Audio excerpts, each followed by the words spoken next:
Quick update. It's super hard to record, document everything when you're really focused on actually doing it. Uh, Gas super low, tire pressure I think is the reason why. Like, gas mileage is horrible. Don't even know how to check it really. Um, yeah, I mean, I said earlier this year.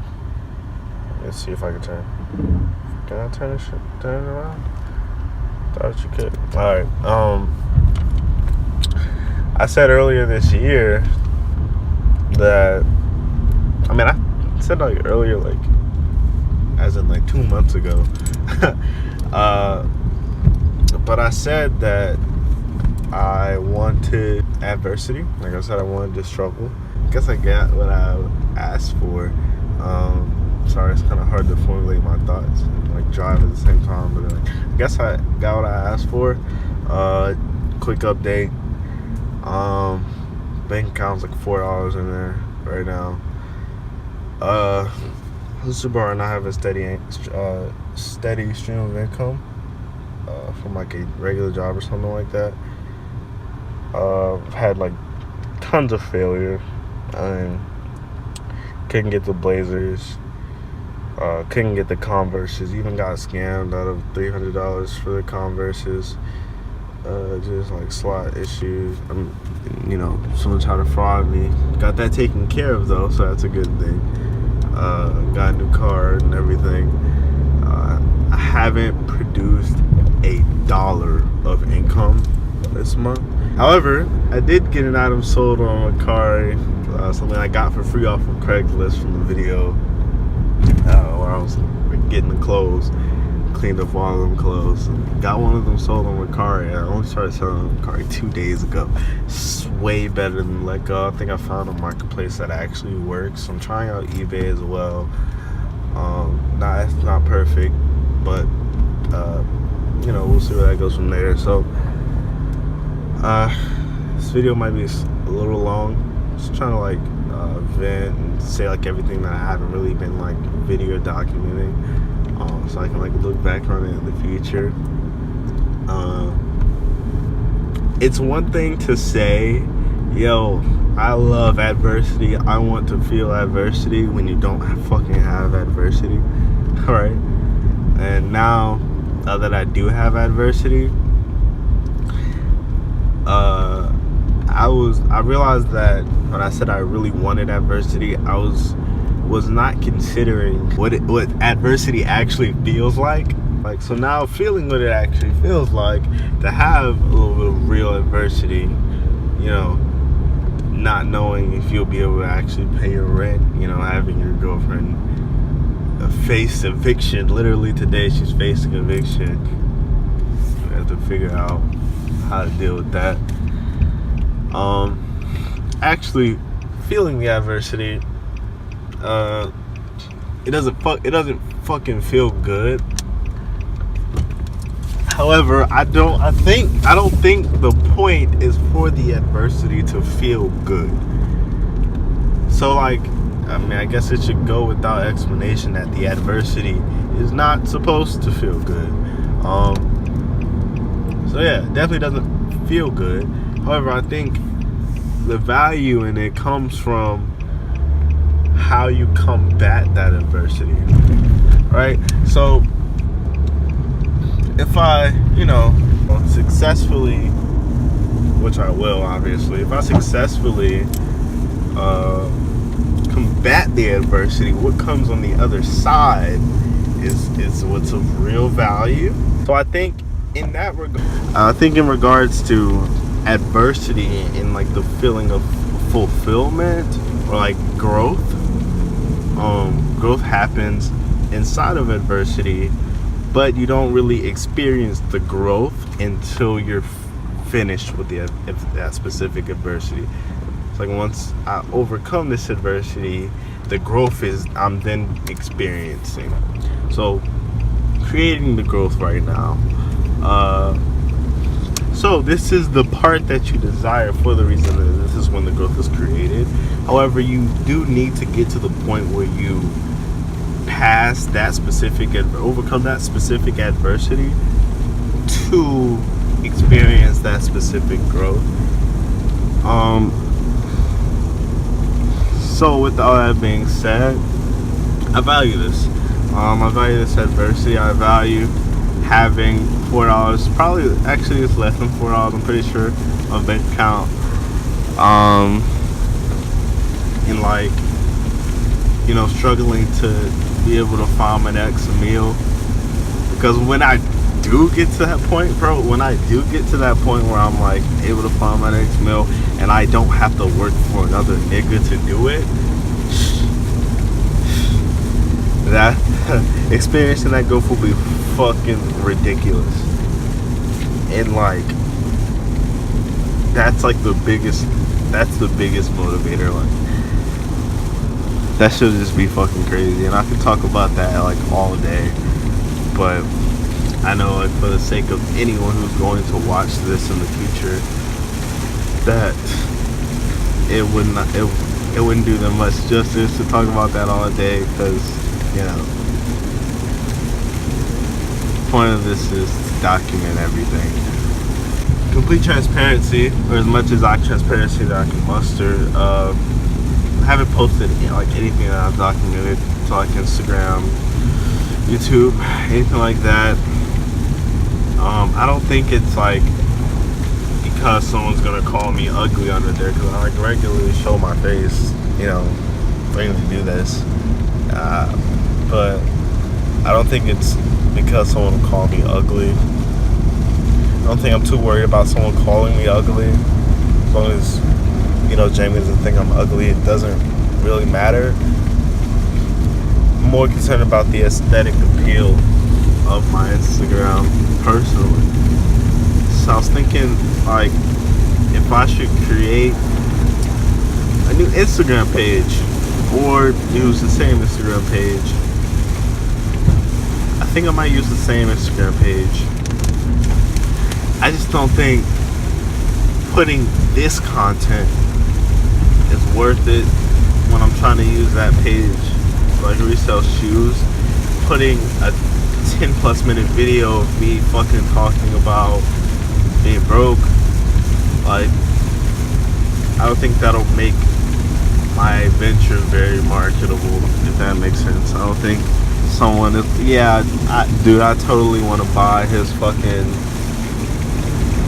Supremes now, since he's broke. Like that, I don't think they really care too much. That's why I wanted to do that on like a different page. That's it.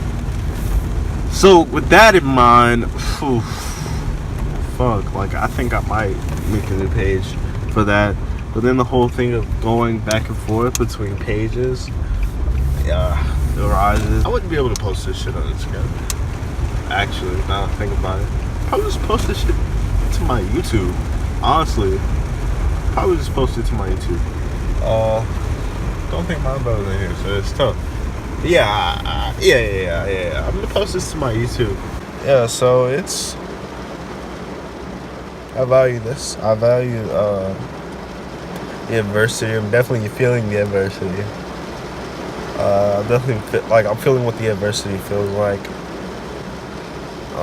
But like I see like progress. Like FBA business is still slowly building. PPC, 60 cents on the default build. 63 cents spend. No conversions. Bought a slot for the Blue Chrome Vegeta. Resales like 100 plus. $25 for the slot. $20 retail for the pop. Going a little bit more macro than micro, because that's very micro. Now I think about it, who the fuck's gonna actually know what I'm talking about? I'm reselling shoes. Reselling like collectible toys like Funkos. Basically, they turn pop culture into a collectible item, make it limited, so there's like demand, low supply, therefore high value. So reselling shoes, reselling Funkos. flip, like, I haven't done as much Craigslist free. Maybe it's because I'm like really into the other shit I'm seeing that is successful, like to a degree. Retail arbitrage, I used to completely avoid it, because I was like, oh, I'm too high and mighty for this, or like, oh, this shit's pointless type of thing, or like it's lame, I guess. Which I don't know how I get to say that's lame when I'm selling silicone food wraps on Amazon. For some reason, I did that. So for other people maybe having that issue with saying something is like, oh, this is lame, definitely just do it. I'm going to just do it. Build up some money, retail arbitrage, scan the barcodes of shit, and if it's worth more on Amazon, literally just flip it on Amazon. So yeah, I'll try that out. Keep you guys posted. I used to really record the micro, like literally record, like I'm getting these clothes out of like somebody else's garbage. It's not really their garbage, but I'm cleaning them. But yeah, I don't really record the hours upon hours of me sitting in like the Discord servers and looking for shit, like information about the sneakers. I can't record myself on Instagram. I don't want to present the wrong idea, because I know for a fact, I'm marking my words right now, in the future, I will be at a point where like one might consider would be massively successful. One might consider it as massive. Maybe others will for sure consider that it's not massively successful. But some might consider that some will consider that it's massively successful. Right now, the parts that matter the most, I don't want to present incorrectly. That's why I'm making this long video here. I don't want to present it incorrectly. The shit's hard, right? And I have a habit of downplaying the difficulty. It's commonly accepted that this shit is hard. I just look at it as it not being that hard. I'm quite sure if I placed a lot of people, right, that attend USC, swap roles with them there in my position, they'd probably be like, what the fuck, this shit's like ridiculous. So if the goal is to help the most people with this, I think people need to know that generally it is pretty difficult shit. So that's why I have to present it in its entirety with long ass videos like this. So detailing like some stuff I've been doing, like literally it's 4, 5, 6 hours on constantly learning, tracking, following what you're passionate about shoes, passionate about fashion, constantly in the Discords, figuring shit out, failing, being almost scammed out of $300, right? Missing out on like the 2 biggest releases of the month, but still trying to get your rent paid by the end of the month. Rationing out dollars to make your gas get to the point where you can use it efficiently. Like making sure your RPMs don't stay in the 2 range, because that's 2,000 RPMs, and if you use 2,000 RPMs for too long, you burn gas too quickly. So instead, you want to use 1,500 RPMs, because there's actually a huge difference between the 1,500 RPMs and say 2,500 RPMs when it comes to gas usage. Like literally having to monitor that, so that you have enough money throughout the month to even drive.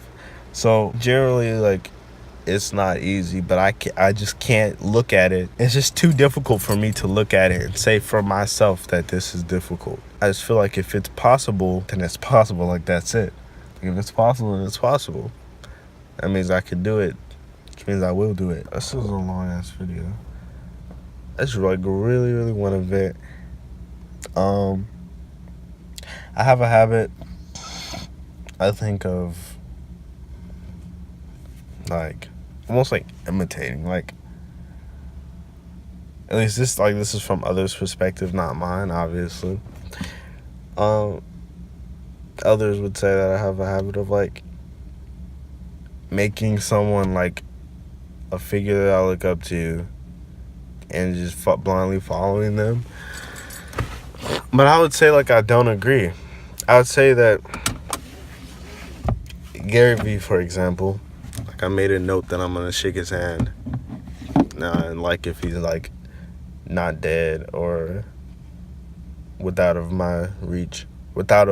one's reach, that I'm gonna shake his hand. I feel as if I share a lot of ideologies with him. Business partner, for example, looks at it like I don't have my own thoughts, and I'm basically just doing like whatever Gary Vee says is like good, or I think whatever I think is good, I only think it's good because Gary Vee thinks it's good, and the same for what's bad.